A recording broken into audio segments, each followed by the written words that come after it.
our responsibility when adults came to the house for us to go outside and play. We were commanded, go outside and find something to do, because the adults didn't think it was a part of our upbringing to be around grown-up conversations. Matter of fact, we never knew when something was really going on because we were not allowed to sit around where the grown-ups were talking. Because that was for the mature folk and our minds were not yet mature, so all we had to do was go out and play. I miss those days when I didn't have to deal with big boy problems and adult circumstances, and every now and then I wish God would tell me, go outside and just play. This is for the grown-ups to handle the problem. But when we look in the scripture here, we see the hall of fame of faith for those who were grown-ups and mature, who had been through some things. They didn't get a chance to play in their life, but they had to deal with the seriousness of what God had for them. In Hebrews 11, we have a list of people who live by faith. And because they trusted God with everything they had, they became extraordinary. And it wasn't that they were special, it was that their faith was special. What I love about looking at their stories is that they do more than just inspire, but they remind me, if I'm willing to trust God with everything I have, God will entrust me with more of everything He has. Good God. To whom much is given, much is required. And so when we look at verse 7, the man named Noah is here in verse 7. And Noah's story you can find in Genesis chapter 6, 7, and 8, and 9. The basic story is told here in Hebrews. God had grown unhappy with how Adam's descendants were living. He decided he wanted to start over from scratch, and he chose Noah's family as the seed. Noah was the only person who was living righteously, and God tells Noah about the flood that he's sending and the destruction that will come, and he tells him to build a boat large enough for 2 of every animal to be in the boat. And sure enough, just as Noah finishes the ark, the rain begins to flood and covers the earth. But you know, I've been thinking a lot about Noah, and I asked myself this question: if Noah were here today, what would Noah tell us? Well, what message would Noah share with us? This is my guess, of course, but I think he'd probably start off with this: God sees what no one else sees. With that in mind, let me say that there's a difference in what was thought years ago to how things are today, because something about my upbringing caused me to love God and be afraid of God at the same time. That's whenever I do whatever I do, I want the Lord to be happy and pleased with me. Matter of fact, there's some things I don't do, some places I don't go, because I'm afraid of what God might do to me, what God might allow to happen to me. If God is unhappy because of stuff that happens, just imagine, because of its regular life, just imagine what would happen if God takes the hedge of protection from around you. Well, somebody ought to be grateful in here that with some of the stuff you thought and did again, God did not wash his hands with you. Somebody ought to give God praise that God still has a hedge of protection around you, that he didn't let some things happen to you that could have happened to you. See, God saw the corruption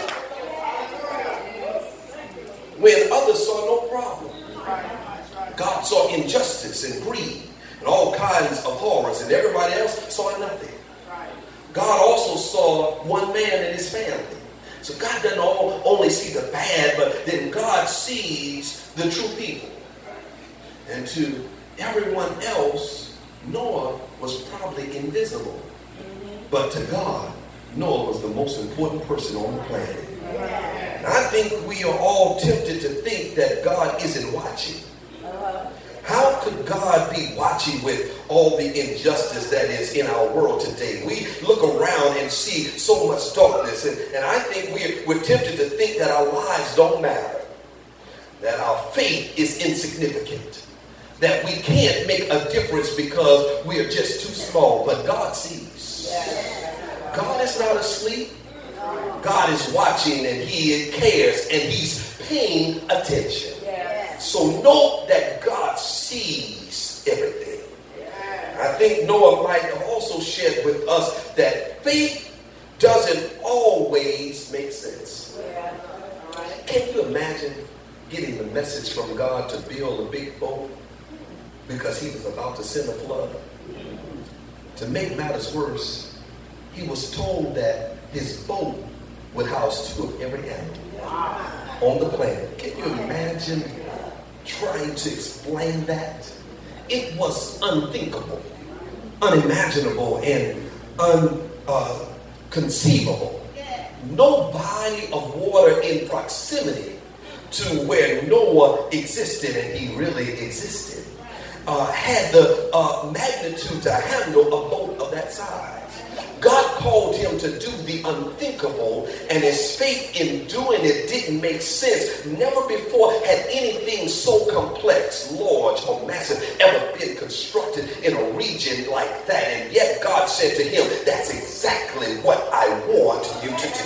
Let me pause right there, because there are moments when God calls on people to do unthinkable and pursue the unimaginable and reach for the unbelievable. There are times when God leads us into places and spaces that are unfamiliar, where your faith will have to do the heavy lifting so you can do what you've never done and go where you've not been and try what you've not tried and achieve what you've yet to achieve. And I am preaching to somebody, your faith has not made no sense to you, and you know somebody whose faith has not made no sense. But let me tell you this: if your faith makes no sense, then your favor will have its place to make no sense to other people either, because God's favor is not fair. And God says, if you've got faith enough to believe to the great things, I got favor enough to prove that I can do the great things and the big things in your life.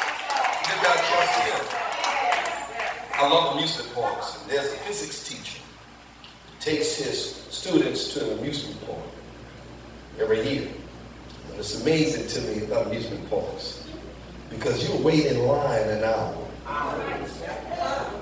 to get on a ride for 2 minutes that takes you through all kind of stuff and drops you back off where you started at. Somebody will get that. But this particular teacher, he walked with a rock because he had a disability. And his male students were ashamed to walk with him. So they waited at the first ride, an hour, to enjoy 2 minutes. But they saw that physics teacher walk past everybody in the line, go up to the front with his rock and get on the roller coaster. After a while, they said, we ought to just follow him to see what's happening. And so they followed him to the front of the line, past everybody else. And the attendant said to them, are you all with him? And they said, yeah, we're with him. They realized that they were able to get on the ride with him and pass everybody else. But let me say this: if you could not rock with me in my faith walk, then I don't want to rock in the favor of God with you. But God's grace is so good that God says, though that you don't rock with me sometimes, I'll still let you rock anyway. And somebody is riding on the coattail of somebody else's favor, and you rock it in somebody else's boat because God had mercy on you. You ought to give God praise and thank him.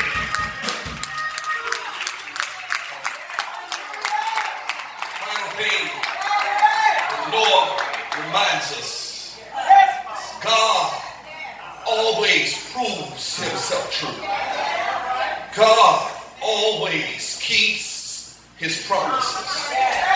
God knows how it should turn out. And in the words of Reverend Lance Watson, because God has already thought that thing out and thought that thing through, God knows the end from the beginning. God has thought that thing out. God has thought that thing through. And all was possible only because God had thought that thing out and thought that thing through.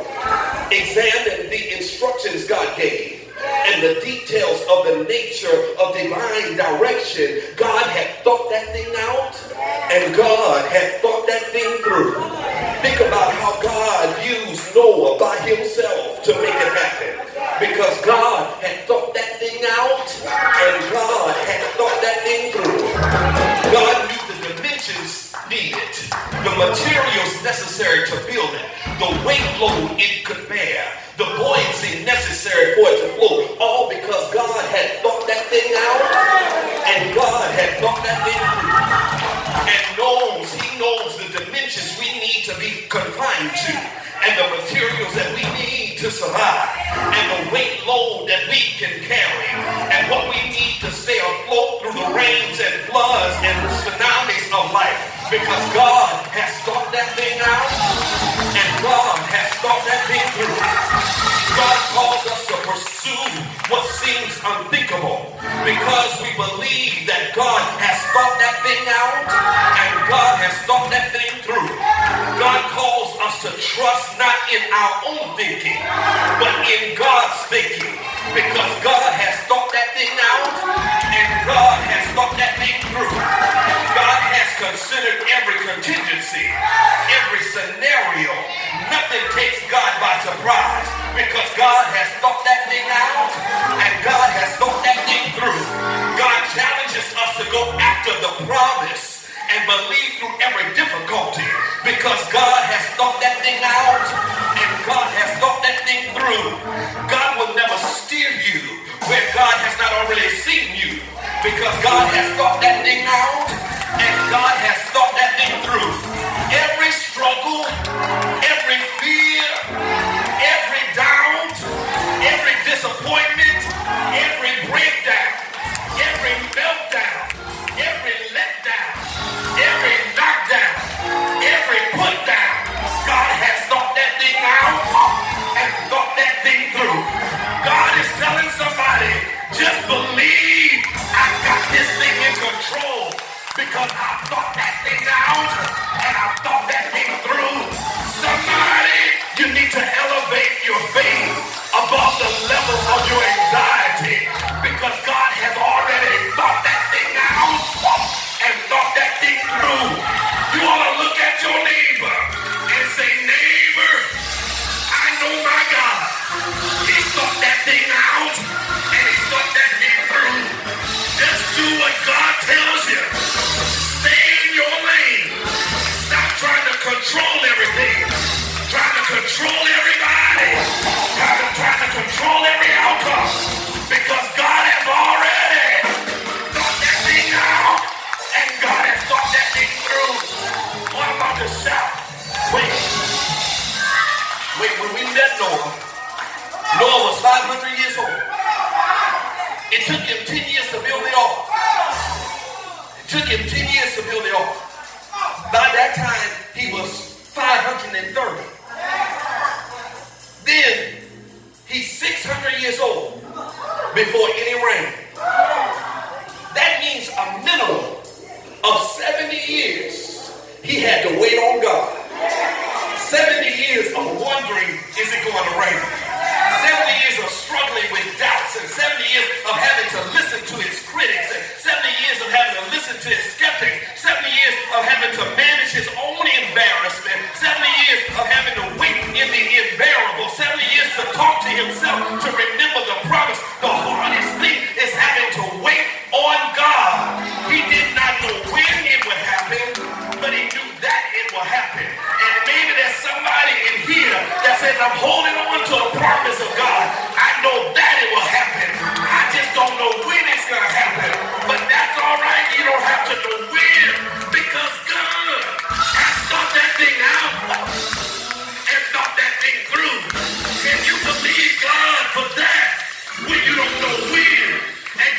believe God when he tells you when and you're waiting on to that because God had thought that thing out and thought that thing through. You ought to high five somebody and tell them God will. He'll come through for you because he thought that thing out and he thought that thing through. God will bring down, up, and he'll bring up, down, just so you can have favor by your faith. Look at your neighbor one last time and say, neighbor, I'm favored by faith because my God has thought that thing out and he thought that thing through. He knows my ending in my beginning. He's the Alpha and the Omega. He thought that thing out and thought that thing through. And now I've got favor. Look at your neighbor one more time and say, neighbor, don't be jealous. I got favor because of my faith, because of who God is. He's thought that thing out and brought that thing through. You ought to give God praise in the name of the Father. I don't know what you're going through. I don't know what you're dealing with. But somebody needs to know that God